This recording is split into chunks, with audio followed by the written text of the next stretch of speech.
शुरुआत भी आज यूपी की ही बड़ी सियासी खबर से करेंगे। यूपी की सियासत में इस वक्त डीएनए शब्द ट्रेंडिंग नंबर 1 है। क्या है इसका कारण और इसको लेकर सपा सवालों में क्यों घिर गई है, देखिए इस रिपोर्ट में। सियासत में शब्दों की मर्यादा ही सियासतदारों के चाल चलन और चरित्र की दिशा को तय करते हैं। लेकिन जब शब्दों की मर्यादा सहन शक्ति के लक्ष्मण रेखा को लांघने लगे तो ना सियासत बचती है ना ही शुचिता। कुछ बचता है तो महज बेशर्मी का लबादा, जिसे उड़कर महज अपने आप को पाक साफ दिखाया जा सकता है। ये समाजवादी पार्टी के ऑफिशियल एक्स हैंडल की ओर से जारी हुआ ट्वीट है, जिसने सियासी वार पलटवार की मर्यादा को तार तार कर दिया, बेशर्मी की दहलीज को भी पार कर गया है। सियासत में सहमति असहमति आरोप प्रत्यारोप सब चलता है और चलता भी रहेगा। लेकिन क्या हो अगर किसी असहमति पर जवाब इस तरह की भाषा में दिया जाए? क्या वाकई में ये किसी सभ्य पार्टी की भाषा हो सकती है? क्या वाकई में ये एक उस पार्टी की भाषा है जो यूपी की सत्ता में रह चुकी है? सवाल उठता है कि आखिर जिन शब्द को हम आपको बोलकर बता भी नहीं सकते, ऐसे शब्दों की क्लासेस आखिर सियासत की किस यूनिवर्सिटी में चलाई जाती हैं? ये झल्लाहट है, तिलमिलाहट है या खिसियाहट, ये तो नहीं पता।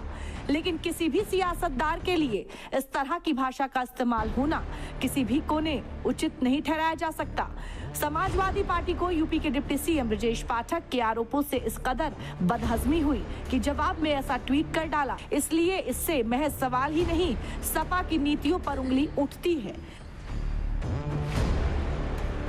क्या महिला सम्मान की दुहाई देने वाली सपा का असली चाल चरित्र और चेहरा यही है? क्या सपा के सोशल मीडिया पर कोई भी पोस्ट ऐसे ही बिना किसी वेरिफिकेशन के हो जाती है? क्या सपा बीजेपी के विरोध में कुछ भी करने और बोलने पर उतर आएगी? क्या सत्ता से बाहर रह के सपा भाषा की मर्यादा को ही भूल गई है? सपा के इस पोस्ट में यूपी के डिप्टी सीएम ब्रजेश पाठक के लिए जिस भाषा का इस्तेमाल किया गया है, उसको लेकर सपा के सियासी संस्कारों पर भी सवाल उठ रहे हैं। सीएम योगी ने खुद इस पूरे मामले पर इशारों में सपा चीफ को नसीहत के साथ घेरा है। सीएम योगी ने अपने एक्स हैंडल पर कहा, यद्यपि समाजवादी पार्टी से किसी आदर्श आचरण की अपेक्षा करना व्यर्थ है, किंतु सभ्य समाज उनके अशोभनीय एवं अभद्र वक्तव्यों को सहन नहीं कर सकता। समाजवादी पार्टी के शीर्ष नेतृत्व को चाहिए कि वो अपने सोशल मीडिया हैंडल्स की भली भांति समीक्षा करे तथा ये सुनिश्चित करे कि वहाँ प्रयुक्त भाषा मर्यादित, संयमित और गरिमापूर्ण हो। मंत्री जी ने कहा कि ये इस तरह की जो टिप्पणी है वो कहीं ना कहीं उनकी ओछी मानसिकता दिखाती है। सही कहा है उन्होंने, जो माननीय मुख्यमंत्री जी ने कहा है वो सही कहा है। अब आइए आपको पूरा मामला समझाते हैं। दरअसल यूपी के डिप्टी सीएम ब्रजेश पाठक सपा की सियासत पर सवाल उठाने के लिए वक्त बेवक्त डीएनए शब्द का इस्तेमाल करते रहे हैं। इसका जवाब भी समाजवादी पार्टी की तरफ से दिया जाता रहा है, लेकिन जब तक ये बात महज आरोप प्रत्यारोप तक ही सीमित थी, इसलिए इस पर सवाल कभी नहीं उठा।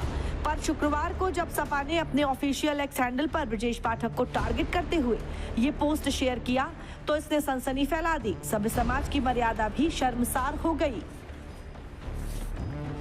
सपा की मीडिया सेल ने शुक्रवार रात 8:44 पर एक पोस्ट किया।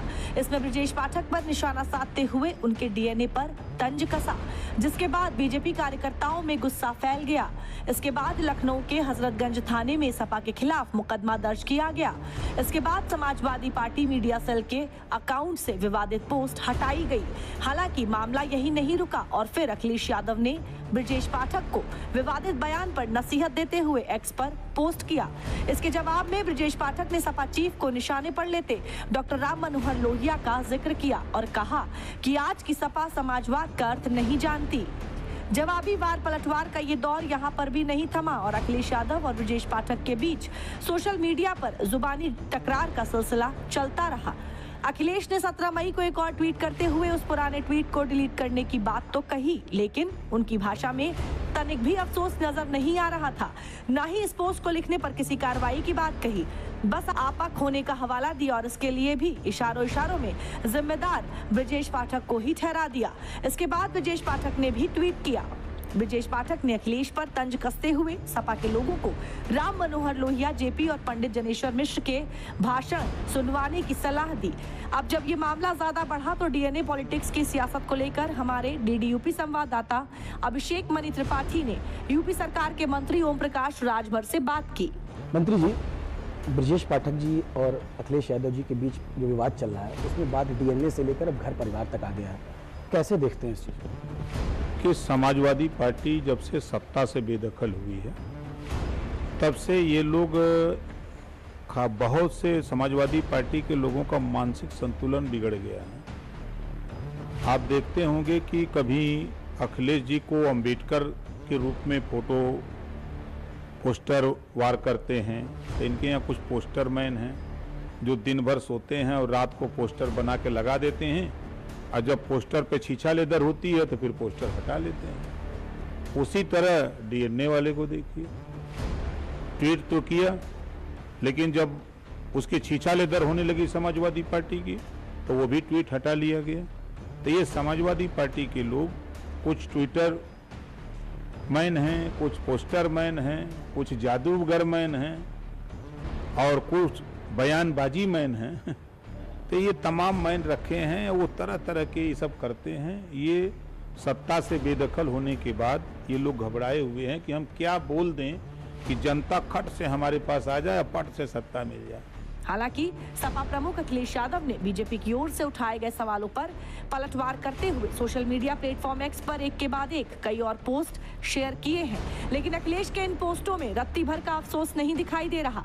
माना जा रहा है कि अखिलेश यादव 2027 के विधानसभा चुनाव के लिए नींव तैयार करने में जुटे हैं, लिहाजा अब ये विवाद कहां जाकर थमता है ये देखना दिलचस्प होगा।